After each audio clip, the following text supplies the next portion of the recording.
Dear students, welcome you all in this video. So students, आज मैं आप सभी के बीच में बीएससी फर्स्ट ईयर से प्रैक्टिकल वाला पोर्शन जो है वो आपके बीच में लेके आया हूँ। तो आज जो है इस वीडियो के अंदर हम आपका बीएससी फर्स्ट ईयर का प्रैक्टिकल की जो थ्योरी है उसके बारे में हम डिस्कशन करेंगे।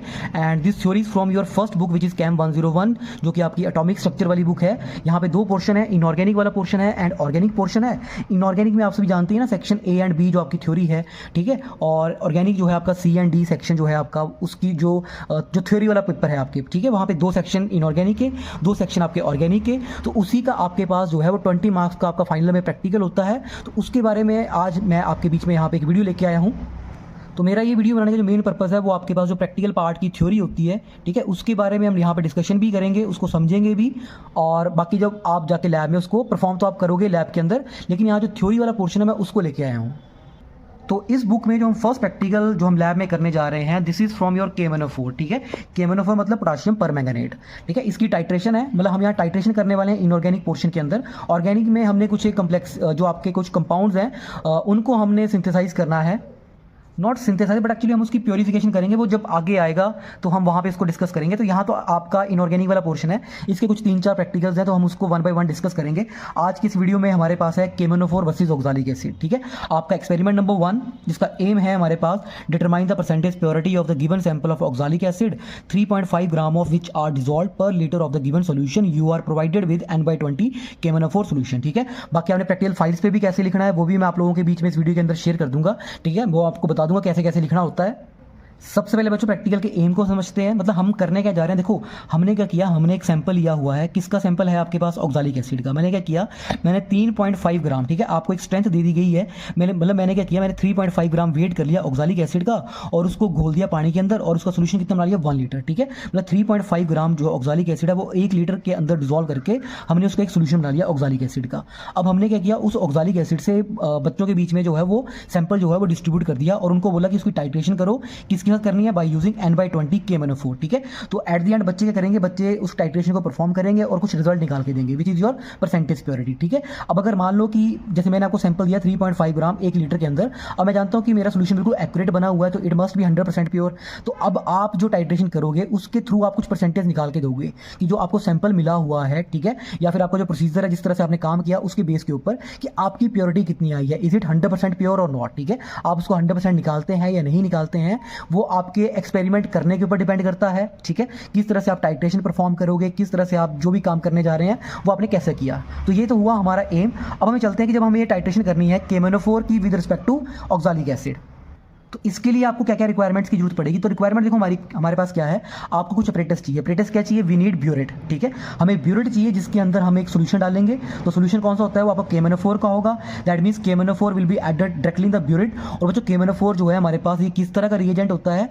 KMnO4 जो होता है it is your oxidising agent.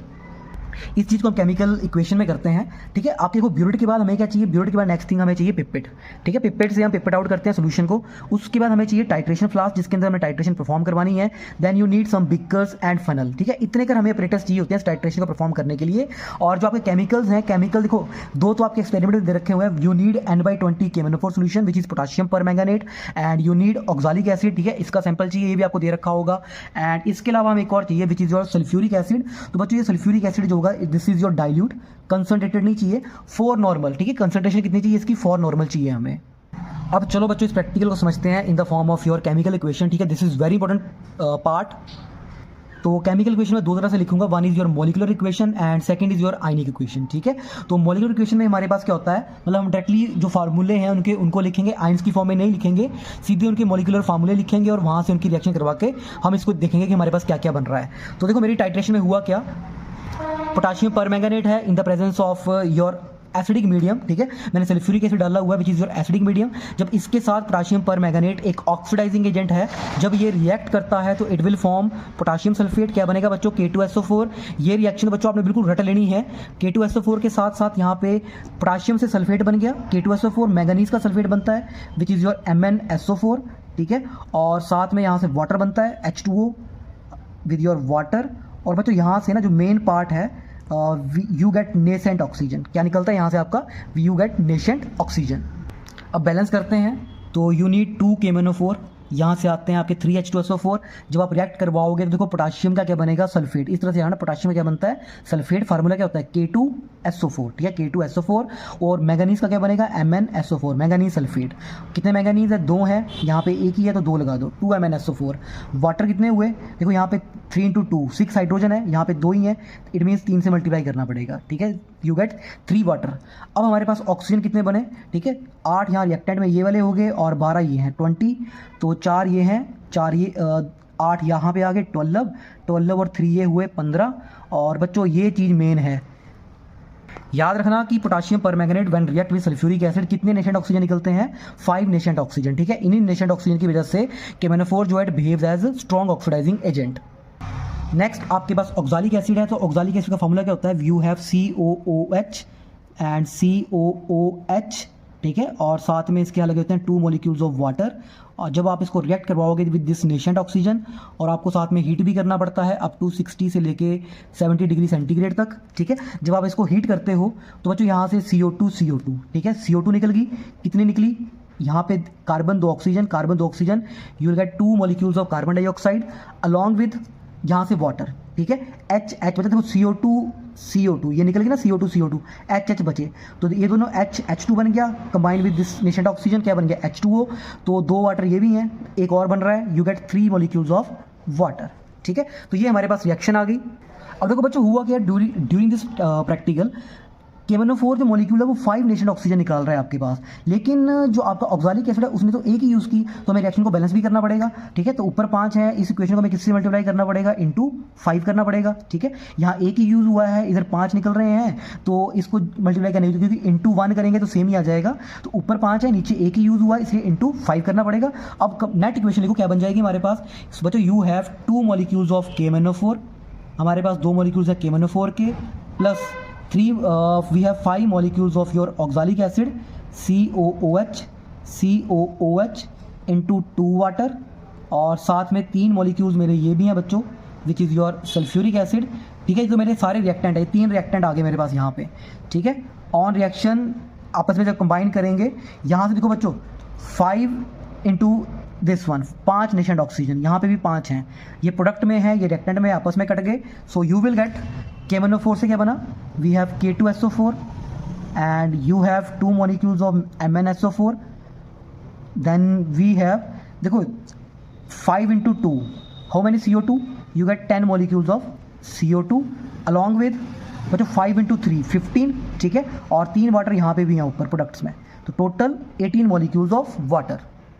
तो बच्चों नाम याद रखने हैं, this is your oxalic acid, ठीक है, ये मेरा क्या है, ये ऑक्सालिक एसिड है, ये क्या है आपके पास पोटाशियम परमैंगनेट, ये सल्फ्यूरिक एसिड है, this is potassium sulphate, this is manganese sulphate, और बाकी तो आप सभी जानते ही हैं।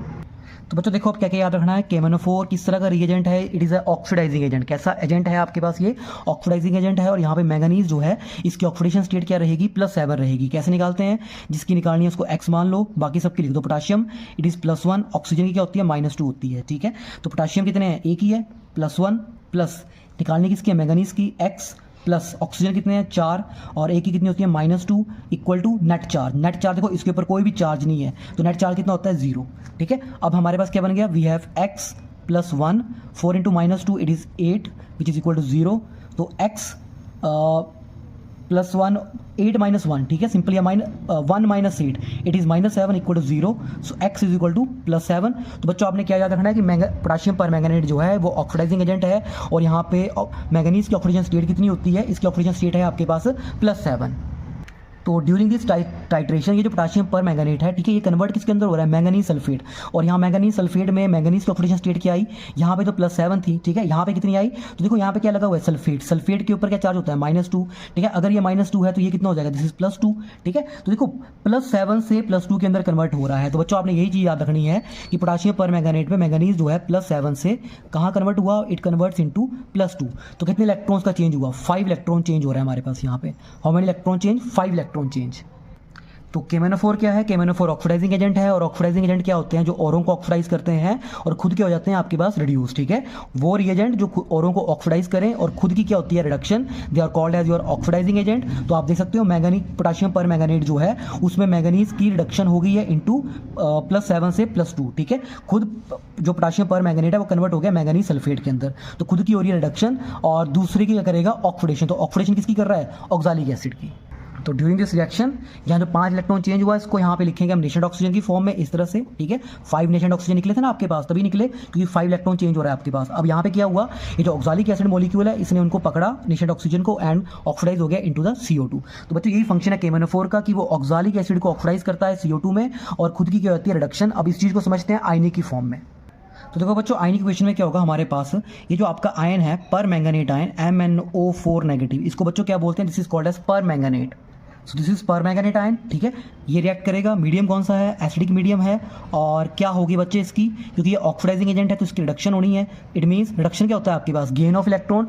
Oxidation is loss of electron और reduction is gain of electron. ठीक है, तो जब ये इलेक्ट्रॉन गेन करेगा तो इलेक्ट्रॉन गेन करने के बाद बच्चे मैंने आपको क्या बताया था कि ये जो मैंगनीज है यहाँ पे ये किस ऑक्सीडेशन स्टेट में है? It is in +7। ठीक है, ये निकालते हैं हम कैसे कैसे निकलेगा। इट इज चेंज किस में हो जाएगा बच्चों आपका? मैंने पीछे भी आपको आयनिक में बताया था। It changes into manganese +2।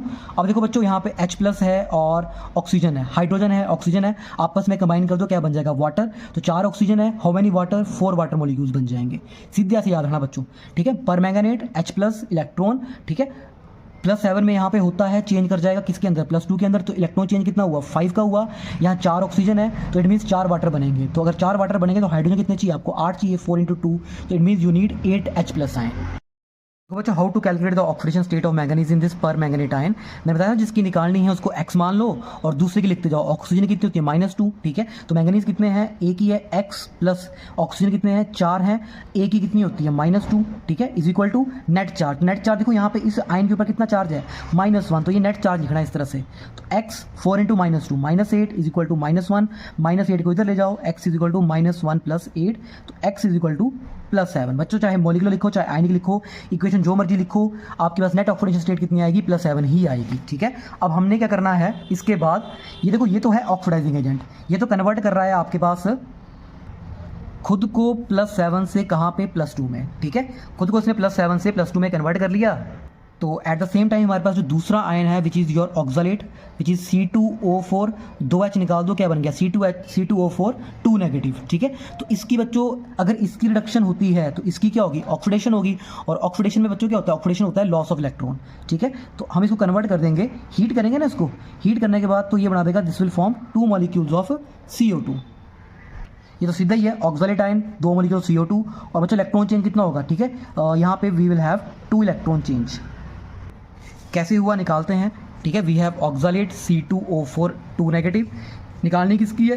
Carbon की। ऑक्सीजन कितनी होती है बच्चों? -2 होती है। कितने कार्बन है? 2 कार्बन है। कितनी मानी? x मानी। प्लस ऑक्सीजन कितने हैं? 4 हैं। हर एक की कितनी होगी? -2 is equal to net charge. तो नेट चार्ज कितना है बच्चों यहाँ पे? Equal to net charge is -2।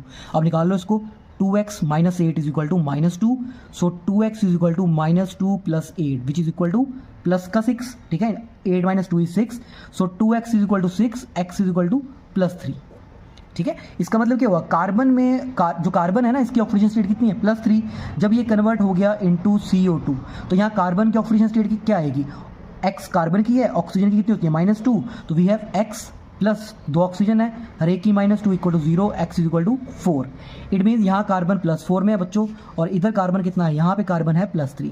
तो +3 से कहाँ चला गया? +4 में एक इलेक्ट्रॉन चेंज हुआ एक कार्बन के लिए। पर कार्बन बच्चों कितने हैं? 2 कार्बन है, इसलिए कितना चेंज हुआ मेरे पास यहाँ पे? यहाँ मैंने 2 इलेक्ट्रॉन चेंज लिखा। तो बच्चों यू नीड टू अंडरस्टैंड यहाँ पे कार्बन जो है इट इज़ +3 और अपॉन ऑक्सीडेशन इट बिकम्स +4। ठीक है, अब मैं अगर नेट रिएक्शन लिखूँ यहाँ से जो मेरी नेट रिएक्शन आएगी तो नेट रिएक्शन जो है इट विल बी योर, देखो बच्चों अब ऊपर कितने इलेक्ट्रॉन चेंज हुआ? ऊपर हुआ मेरे पास 5 इलेक्ट्रॉन चेंज और नीचे कितना हो रहा है? 2 इलेक्ट्रॉन चेंज। तो ये बैलेंस नहीं हुई, इसको मल्टीप्लाई करना पड़ेगा 5 से, इसको मल्टीप्लाई करना पड़ेगा 2 से, so that net electron change balance हो जाए और आपस में कट जाए। सो नेट इक्वेशन क्या आएगी? Net equation is 2 molecules of permanganate ion on reaction with 2 × 8 this is 16H+ and your 5 molecules of oxalate C2O4 2 negative. तो 5 electron 2 × 5 10, 5 × 2 10, ये रिएक्टेंट में ये प्रोडक्ट में आपस में कट गए, so you will get 2 molecules of manganese +2 and we have after that 5 × 2 10 molecules of CO2 और साथ में बच्चों आपके आगे 8 मॉलिक्यूल्स ऑफ वाटर। तो बच्चों ये है मेरी नेट रिएक्शन, ठीक है, आयनिक वाली। तो बस इसमें याद रखना potassium permanganate is a oxidising agent, ठीक है, जो ओरों को ऑक्सीडाइज करेगा, खुद को रिड्यूस करेगा। तो इसकी तो रिडक्शन हो रही है बच्चों, देखो +7 से +2, तो वो प्रोसेस जिसमें इलेक्ट्रॉन जो है मतलब जो ऑक्सीडेशन नंबर होता है वो कम हो जाता है, that is called as reduction. इसको हम क्या बोलेंगे, रिडक्शन, ठीक है। और जिसमें ऑक्सीडेशन नंबर बढ़ जाए +3 से बच्चों कहाँ जा रहा है, +4 में, this is called as oxidation. जिसमें ऑक्सीडेशन नंबर बढ़ जाए वो ऑक्सीडेशन, और जिसमें ऑक्सीडेशन नंबर कम हो जाता है वो आपकी क्या होती है, रिडक्शन। तो पोटाशियम परमैंगनेट की रिडक्शन, और इसने मतलब ऑक्सीडाइजिंग एजेंट है तो किसी को ऑक्सीडाइज करेगा, किसको किया, जो आपका ऑक्सालेट आयन है या ऑक्सालिक एसिड है, ये जो C2O4 2 नेगेटिव है, this is called as oxalate ion. क्या नाम है बच्चों इसका, दिस इज ऑक्सालेट आयन। इसको कन्वर्ट कर दिया इनटू कार्बन डाइऑक्साइड। बस बच्चों इस प्रैक्टिकल में यही होता है समझने वाला, और अक्सर आपसे भाई में यही चीज़ें पूछते हैं, ठीक है। एक तो इक्वेशन लिखवाते हैं और पूछते हैं आपके पास कि पोटाशियम परमैंगनेट जो है वो किस तरह से ऑक्सीडाइजिंग एजेंट है, बताओ आप। तो आपने क्या बताना है कि ऑक्सीडाइजिंग एजेंट है, ठीक है। तो ऑक्सीडाइजिंग एजेंट क्या करते हैं, औरों को ऑक्सीडाइज करते हैं। तो उसने क्या किया, इसने यहाँ पे ऑक्सालिक एसिड जो है उसको ऑक्सीडाइज कर दिया कार्बन डाइऑक्साइड में। यहाँ आयनिक में पता लग रहा है कि +3 ऑक्सीडेशन स्टेट होती है कार्बन की, उसको उसने चेंज कर दिया है इनटू +4 के अंदर, ठीक है। और खुद की क्या होती है उसकी रिडक्शन, किसकी रिडक्शन, ऑक्सीडाइजिंग एजेंट की। तो यहाँ +7 से कहाँ कन्वर्ट हो रहा है, इनटू दी +2 ऑक्सीडेशन स्टेट, तो यहाँ पे इसकी रिडक्शन हो गई। अब बच्चों नेक्स्ट है, ड्यूरिंग टाइट्रेशन हमें इंडिकेटर डालना पड़ता है, ठीक है। तो इन रिएक्शन देखो KMnO4 जो होता है तो खुद का कलर होता है पर्पल जैसा, तो इसके कलर का डिस्चार्ज होना ही इस रिएक्शन का एंड पॉइंट होता है। तो KMnO4 जो है itself act as a self indicator. KMnO4 जो है it acts as self indicator. तो ये लिखना है आप लोगों ने, एक्ट्स एज सेल्फ इंडिकेटर। और एंड पॉइंट क्या होता है, इसका कलर है पर्पल, तो इसका कलर का या तो आना या डिस्चार्ज होना। तो यहाँ पे मैं इसको लूँगा ब्यूरेट में, तो this is colourless to light pink जैसा कलर आता है आपके पास, ठीक है, कलरलेस टू लाइट पिंक, ठीक है। ये कब आएगा, ये तब आएगा व्हेन योर KMnO4 जो है इज इन ब्यूरेट। जब मैं इसको ले लूँगा बच्चों ब्यूरेट के अंदर, तो colourless to light pink will be your end point of this reaction. अब बच्चों नेक्स्ट है प्रोसीजर। देखो प्रोसीजर में क्या है, आप लोग लैब में जाओगे कैसे कैसे परफॉर्म करना है। तो सबसे पहला काम हमारा क्या होता है, you have to rinse and fill the burette with the N/20 KMnO4 solution. सबसे पहले काम तो बच्चों आपके जो भी एपरेटस दिए होते हैं उनको वॉश कर लो अच्छे से। वॉश क्यों करते हैं, ताकि अगर किसी और ने यूज़ किए हुए हो तो बीच में कुछ इंप्योरिटीज़ ना रह गई हो, जिससे आपके पास कहीं ना कोई फ़र्क पड़ जाएगा आपके पास ड्यूरिंग द प्रोसेस, ठीक है। तो हम नहीं चाहते कि ऐसा कुछ भी आपके पास हो, नो मैटर रिजल्ट आपका सही आ जाएगा पर कहीं ना कहीं वॉल्यूम पे थोड़ा फर्क पड़ जाता है आपके पास। इसीलिए सबसे पहले wash all the apparatus and after that rinse करो, फिल करो ब्यूरेट को विद N/20 KMnO4 सोल्यूशन, और उस ब्यूरेट की इनिशियल रीडिंग जो नोट कर लो। अब देखो रिंस करने का मतलब क्या होता है, जैसे मान लो कि मेरे पास ये पेन है ना, ये ब्यूरेट है मेरे पास, हम क्या करेंगे यहाँ थोड़ा सा मैं KMnO4 सोल्यूशन डाल दूंगा, बल्कि जब इसको मैंने वॉश कर दिया ना उसके थोड़ा सा KMnO4 सोल्यूशन डाल दिया इसके अंदर, और हल्का हल्का उसमें ऐसे ऐसे इसको घुमाओ पूरी उसके अंदर जो ब्यूरेट है, सो दैट कि वो हर पोर्शन पे वहाँ पे अगर कहीं पे पानी की ड्रॉप्स वगैरह है तो सारा का सारा उसके अंदर डिजॉल्व हो जाए, और फिर एंड में आप उस सोल्यूशन को बाहर निकाल दो सारे को। अब आफ्टर दैट हम क्या करेंगे, हम दोबारा से KMnO4 सोल्यूशन ब्यूरेट में डाल देंगे, उसको भर देंगे। आपने इनिशियल रीडिंग उसके बाद नोट कर लेनी है, एंड आफ्टर दैट हम क्या करेंगे, हम कर देंगे पिपेट आउट करेंगे। हम पिपेट होती है आपके पास, उसकी हेल्प से हम 20 ml ऑक्सालिक एसिड का जो सोल्यूशन है उसको आपने पिपेट आउट कर लेना है एक टाइट्रेशन फ्लास्क के अंदर। अगर 10 ml की पिपेट है तो 10 ml से कर लेना, 20 की है तो 20 से कर लेना। अब हम क्या करेंगे, जितना आपने ऑक्सालिक एसिड पिपेट आउट किया होगा उतना ही सोल्यूशन आपने जो है सल्फ्यूरिक एसिड का भी लेना है 4 नॉर्मल, और आपने क्या करना है उस टाइट्रेशन फ्लास्क के अंदर डाल देना है, ठीक है। Sulphuric acid to the titration flask. कहाँ डालना है बच्चों, ये टाइट्रेशन फ्लास्क के अंदर डालना है, जिसके अंदर हमने पिपेट आउट किया हुआ है आपका 20 ml ऑक्सालिक एसिड। अब हम क्या करेंगे, इसके बाद आपने बच्चों हीट करना होता है, ठीक है। We will heat the content of this titration flask up to 60 to 70 degree Celsius.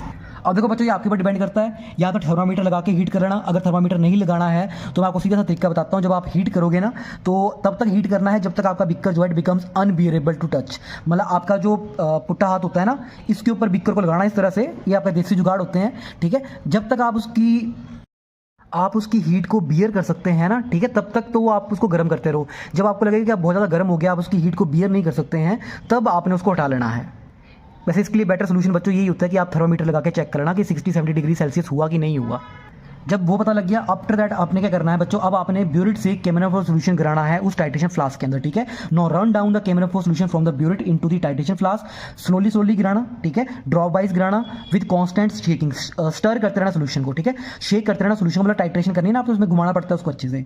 कब तक करना है, जब तक आपके पास एक परमानेंट पिंक कलर नहीं आता है, ठीक है, तब तक आप उसको शेक करते रहोगे। बच्चों ये ध्यान रखना, जब आप टाइट्रेशन फ्लास्क के अंदर केमेनोफोर गिराते हैं ना, जैसे गिराओगे तो आपके पास क्या होगा, हल्का सा पिंक कलर आएगा, फिर चला जाएगा, फिर पिंक कलर आएगा, चला जाएगा। कब तक करते रहना, जब तक वो परमानेंटली कलर नहीं आता है आपके पास पिंक वाला, तब तक आपने ये चीज़ करते रहना। जब वो आ गया उस टाइम पे आपने उस ब्यूरिट की जो रीडिंग है उसको नोट कर लेना। नोट करने के बाद आपने इस एक्सपेरिमेंट को रिपीट करना होगा जब तक आपके पास 3 एग्जैक्ट सेम वैल्यू ना आ जाए आपके पास, जिसको हम बोलते हैं कंकॉर्डेंट रीडिंग्स। तो बच्चों याद रखना है, ठीक है। मान लो दिस इज योर ब्यूरिट, इस तरह से आपकी ब्यूरिट होती है, ठीक है, यहाँ पे स्केल्स लगी होती हैं इस तरह से। इसके अंदर बच्चों कौन सा सोल्यूशन होगा, इसके अंदर आपने डालना है केमेनोफोर सोल्यूशन विच इज़ N/20। और मान लो ये टाइट्रेशन फ्लास्क है, यहाँ पे आप पिपेट आउट करके डालोगे। क्या डालना है आपने, पिपेट आउट करके ऑक्सालिक एसिड डालना है टाइट्रेशन फ्लास्क में, ठीक है। दिस इज ऑक्सालिक एसिड, कैसे डालना है, पिपेट की हेल्प से, और यहाँ पे आपने फनल की हेल्प से केमेनोफोर सोल्यूशन डालना है। बच्चों ये है आपका सारा प्रैक्टिकल, ठीक है। बहुत सिंपल सा काम होता है, ब्यूरिट लो, ब्यूरिट में केमेनोफोर सोल्यूशन डाल दो, उसके बाद क्या करो, आप सीधा पिपेट आउट करो ऑक्सालिक एसिड को, इसके अंदर आपने डालना है 20 ml आपके पास सल्फ्यूरिक एसिड, और इसको हीट करना है। हीट करने के बाद डायरेक्टली आप यहाँ से ब्यूरिट खुलती है, ठीक है, इस तरह से ओपन होती है, यहाँ से ओपन हो जाएगी, और यहाँ से ऊपर से केमेनोफोर सोल्यूशन ड्रॉप वाइज गिराते रहो, साथ में स्टर करते रहो। कब तक करना है, जब तक परमानेंटली पिंक कलर ना आ जाए। आफ्टर दैट आप इस एक्सपेरिमेंट को 3 बार रिपीट करोगे, ठीक है, एटलीस्ट 3 बार करना होता है, ठीक है। अगर आपके तीनों वॉल्यूम सेम आ जाते हैं तो उसको बोलते हैं कंकॉर्डेंट, अगर नहीं आते हैं तब आप मीन लेके चलते हो। लेकिन बच्चों ये एनालिटिकल में आता है तो आपको कहीं ना कहीं कंकॉर्डेंट की तरफ जाना होता है। अब चलते हैं कैलकुलेशन पार्ट के ऊपर, ठीक है। तो कैलकुलेशन में सबसे पहले मेरे पास ऑब्जर्वेशन मतलब आपने क्या देखा, क्या ऑब्जर्व किया। तो ऑब्जर्व क्या किया मैंने, कि मैंने ड्यूरिंग टाइट्रेशन मैंने ऑक्सालिक एसिड का सोल्यूशन लिया हर एक टाइट्रेशन करने के लिए, ठीक है। तो मैंने volume of oxalic acid solution taken for each titration कितना लिया, मैंने पिपेट आउट किया था, जो पिपेट आउट कितना किया था 20 ml, और मेरे को क्या दे रखा था, we are provided with the normality of K M N O four solution which is N/20। अब हम क्या करते हैं बच्चे, इसके बाद हम बनाते हैं ऑब्जर्वेशन टेबल। ऑब्जर्वेशन टेबल में आप क्या करोगे, you will write down 3 readings, at least 3 readings. तो यहाँ मैं 3 लिख रहा हूँ, 1, दिस इज 2, दिस इज 3। तो जो भी आपकी इनिशियल रीडिंग होगी, अगर आपने मान लो 0 से स्टार्ट किया, अगर आपकी ब्यूरिट रीडिंग है 0 ml, अगर आप 0 से स्टार्ट करें तो इनिशियल वही रहेगी, ठीक है। अब जब आपने टाइट्रेशन कर दिया, आफ्टर टाइट्रेशन जो आपकी फाइनल रीडिंग आएगी वो यहाँ आपने लिखनी है, फाइनल रीडिंग, और उसके लिखते हैं वॉल्यूम यूज्ड। वॉल्यूम यूज क्या होता है, फाइनल माइनस इनिशियल, ठीक है, यहाँ इतना ml आ जाएगा। अब इसके बाद हम क्या करेंगे, या तो आप ब्यूरिट को फिर से 0 कर लो, अगर 0 नहीं करना है, जितना फाइनल आया हुआ है तो वो हम यहाँ पे लिख देंगे, उसको इनिशियल रीडिंग हो जाएगी मेरे पास। उसके बाद टाइट्रेशन करो, फिर जो रीडिंग आएगी लास्ट में जब आपका एंड पॉइंट आ गया तो वो यहाँ पे आ जाएगी फाइनल वाली। इन दोनों को माइनस करो तो आपके पास वॉल्यूम जो है केमेनोफोर सोल्यूशन का निकल जाएगा। पर सबसे बेटर तरीका क्या है कि इनिशियल 0 लो, ठीक है, फाइनल जो आ गई वो लिख दो, उसके बाद ब्यूरिट को फिर से भर दो, फिर से 0 कर लो, ठीक है, फिर से हम कितना कर लेंगे, 0 कर लेंगे, फिर से फाइनल निकाल लो, माइनस कर दो, क्योंकि जितना फाइनल आया वही आपके पास वॉल्यूम यूज हो जाएगा। फिर से उसको 0 कर दो, और आपके पास क्या करेंगे हम, फिर से एक्सपेरिमेंट रिपीट करके हम आपके पास फाइनल वॉल्यूम निकाल लेंगे। तो बच्चों इफ दीज 3 वॉल्यूम, ये जो 3 मैंने यहाँ पे लिखने हैं, अगर दे आर सेम, अगर तीनों की वैल्यू सेम है तो we will write down the concordant volume. अगर नहीं आता है बच्चों, in that case we have to write down mean volume. क्या लिखते हैं हम लोग, मीन कैसे निकालते हैं, इन तीनों का सम करो, डिवाइड बाई 3 कर दो, ठीक है। Mean will be 1 + 2 + 3 divided by 3। ये 1 2 3 क्या है, V1 V2 V3, पहली रीडिंग से वॉल्यूम, सेकंड रीडिंग से वॉल्यूम, थर्ड से वॉल्यूम, तीनों को सम करके 3 से डिवाइड करो, that will be your mean volume. Next is बच्चों जनरल कैलकुलेशन, ठीक है। देखो हमें निकालनी क्या थी, हमसे पूछी गई थी परसेंटेज प्योरिटी। तो परसेंटेज प्योरिटी निकालने के लिए सबसे पहले हमें निकालनी पड़ेगी स्ट्रेंथ, और स्ट्रेंथ को निकालने के लिए हमें चाहिए होती है नॉर्मेलिटी या मोलैरिटी। तो देखो बच्चों हमें निकालना पड़ेगा सबसे पहले ऑक्सालिक एसिड की नॉर्मेलिटी। तो नॉर्मेलिटी निकालने के लिए हम क्या करेंगे, we will apply normality equation. Normality equation क्या होती है, N1V1 = N2V2। बहुत ईजी है, ठीक है।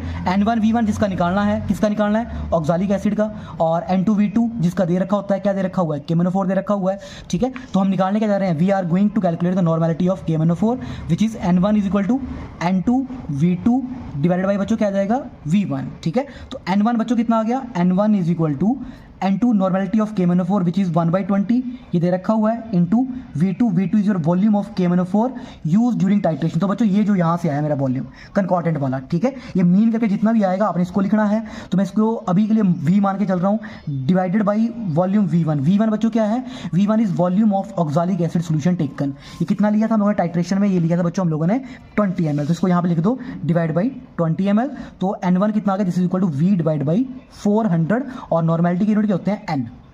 तो बच्चों हम जनरल कैलकुलेशन कर रहे हैं ना, मैं इसको x मान के चलता हूँ, दिस इज x। ये सॉल्व के मान कुछ भी आता है, दिस इज x। तो नॉर्मेलिटी कितनी आ गई ऑक्सालिक एसिड की, this will be x normal. एक बार बच्चों आपकी नॉर्मेलिटी आ गई, now you will calculate the strength of oxalic acid, ठीक है। स्ट्रेंथ का फॉर्मूला क्या होता है, strength is equal to normality into equivalent weight. तो देखो स्ट्रेंथ में नॉर्मेलिटी चाहिए थी ऑक्सालिक एसिड की, हमें पता नहीं थी, तो उसी को हमने कैलकुलेट किया था। सबसे पहले हमने वो कैलकुलेट किया, ठीक है। तो we have find out the normality of oxalic acid which comes to be x। कितनी आई थी, ये x आई थी, x into equivalent weight of oxalic acid. तो बच्चों ये होता है 63।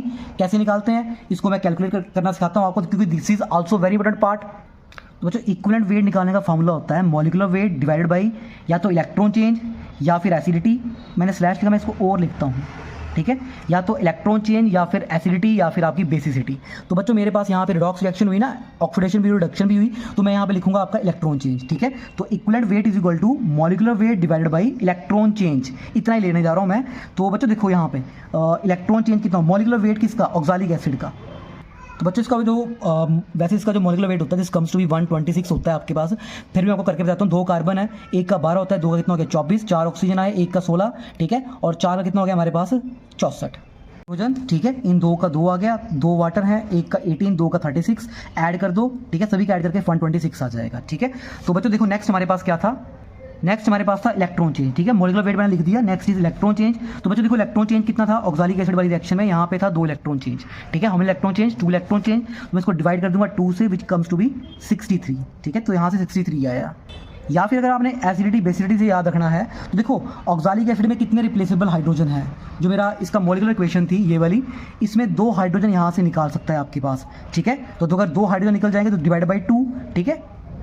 इस तरह से भी आप इस चीज़ को याद रख सकते हैं, which comes in your form of your basicity, ठीक है। तो अब हम क्या करेंगे, ठीक है, x इंटू 63 कर दिया। तो बच्चों देखो अब मैं इसको मान लेता हूँ, जैसे मैंने पीछे माना था, तो x इंटू 63 लेट, पीछे x माना था ना बच्चों, इसको मान के चलते हैं, दिस इज y।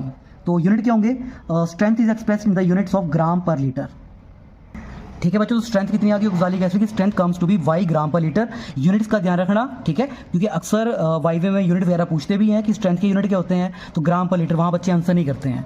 तो अब हम जो निकालने जा रहे थे एक्सपेरिमेंट, वो क्या था, that is the percentage purity of oxalic acid. तो परसेंटेज प्योरिटी का फॉर्मूला क्या होता है, calculated strength divide by given strength into 100। तो बच्चों कैलकुलेटेड स्ट्रेंथ कितनी है, कैलकुलेट मैंने कितनी की, जो मैंने एक्सपेरिमेंटली निकाल के दी वो कितनी है, y, ठीक है।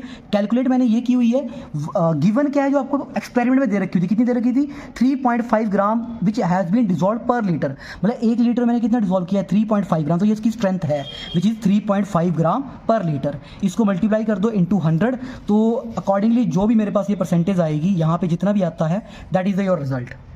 तो लास्ट में बच्चों हम रिजल्ट लिखते हैं, रिजल्ट में लिखेंगे क्या, हम रिजल्ट में लिखेंगे percentage purity of oxalic acid, ठीक है, percentage purity of oxalic acid in the given sample solution, in the given sample solution, जो आपको दे रखा था उसके अंदर कितनी आई, अकॉर्डिंगली यहाँ जितनी भी है उतना परसेंट।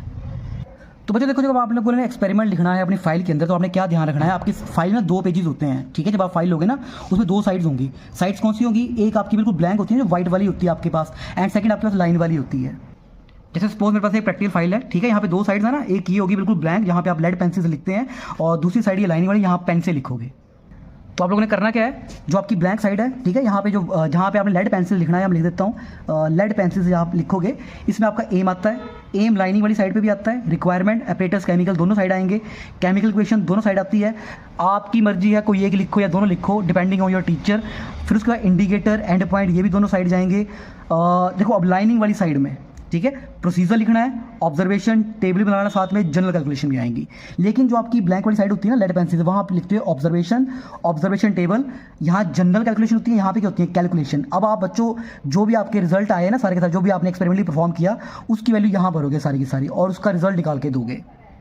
मतलब इसका मतलब क्या है, यहाँ तक मैंने देखो इस साइड वाला मैंने सारा करवा दिया हुआ है। इसका मतलब क्या हुआ, ऑब्जर्वेशन टेबल, जो आपका ऑब्जर्वेशन टेबल है ना, जहाँ हमने लिखा था सीरियल नंबर, ये जो आपके 4 कॉलम बने थे, सीरियल नंबर, आपके पास इनिशियल रीडिंग, फाइनल रीडिंग और आपका जो वॉल्यूम आता है, ठीक है। यहाँ पे आपकी 3 रीडिंग्स आई, जैसे मान लो वॉल्यूम इनिशियल मेरे पास 0 है, पहली टाइट्रेशन की आपने 20 ml के लिए, मान लो आपका वॉल्यूम आता है 18 ml, ठीक है। तो आपका फाइनल वॉल्यूम कितना हो जाएगा 18 ml, यूनिट्स ml लगाने हैं साथ में। दूसरी बार टाइट्रेशन की मान लो आपका आता है 19 ml, तो 19 लिखना। तीसरी बार करोगे तो मान लो आपका आ गया फिर से 19 ml, तो 19 लिखना दोबारा से इस तरह से। जब तीनों रीडिंग हमारी सेम नहीं तो मैं क्या लिखूंगा, मीन वॉल्यूम, ठीक है। We will write down the mean volume. तो मीन करो, तीनों का सम करो, डिवाइड बाय 3। तो बच्चों आपने सिग्निफिकेंट फिगर लगा के लिखना है इसको। तो मैंने लिख दिया 18.7, 18.66 करके कुछ आ रहा था, तो विच इज 18.67। मैंने इसको नेक्स्ट वाला लिख दिया डिजिट, विच इज 18.7 ml। अब निकालो नॉर्मेलिटी। नॉर्मेलिटी बच्चों क्या आई थी, जो हमारी नॉर्मेलिटी आई थी, देखो नॉर्मेलिटी थी v डिवाइड बाई 400, तो v कितना आया मेरे पास 18.7, ठीक है। तो डिवाइड कर दो, कितना आया 0.04675, ये आ गया। सेकंड हमने क्या निकाला था, हमने निकाली थी स्ट्रेंथ। तो स्ट्रेंथ का फॉर्मूला क्या था, इसको मल्टीप्लाई करना है 63 से, तो 63 से मल्टीप्लाई कर दो 2.94 आ गया। और परसेंटेज प्योरिटी बच्चों की होती है कैलकुलेटेड कितनी हुई 2.94 डिवाइड बाई गिवन कितनी 3.5 इंटू 100, तो 84% मेरा रिजल्ट आ गया, ठीक है। ये जो आपने कैलकुलेशन की ना सारी की सारी बच्चों, ये लिखनी है आपने लेड पेंसिल से, जो आपका बिल्कुल ब्लैंक वाला पोर्शन होता है ना वहाँ पे। और जो आपके पास दूसरे वाला पोर्शन जो मैंने आपको करवाया था, ये वाला सारा, ये लिखते हैं बच्चों हम सारा का सारा लाइनिंग वाली साइड में, ठीक है। तो बच्चों ये है आपके पास बीएससी फर्स्ट ईयर का practical, which is redox experiment from your titration which is of KMnO4 versus oxalic acid. So this will be our experiment number 1 from your book camp 101, ठीक है। इसकी थ्योरी सबसे इंपॉर्टेंट है आपके पास, वाइवे वही पूछेंगे, theory पूछते हैं, कैलकुलेशन कैसे की वो चीज़ पूछ लेंगे। बाकी आपसे जो टर्म्स के मीनिंग होते हैं, एंड पॉइंट क्या है, इंडिकेटर क्या होता है, ठीक है, ये सारी चीज़ें पूछेंगे, जिसके ऊपर मैं आपको लेटर ऑन एक वीडियो बना के दूंगा, ठीक है, ताकि आपका वाइवा भी प्रिपेयर हो जाए अच्छे से। तो this is all about this video. यहाँ पे हमने प्रैक्टिकल नंबर 1 कर लिया हुआ है, इसको अच्छे से समझ लेना, नोटबुक पे अच्छे से लिखना, ठीक है। So thank you very much.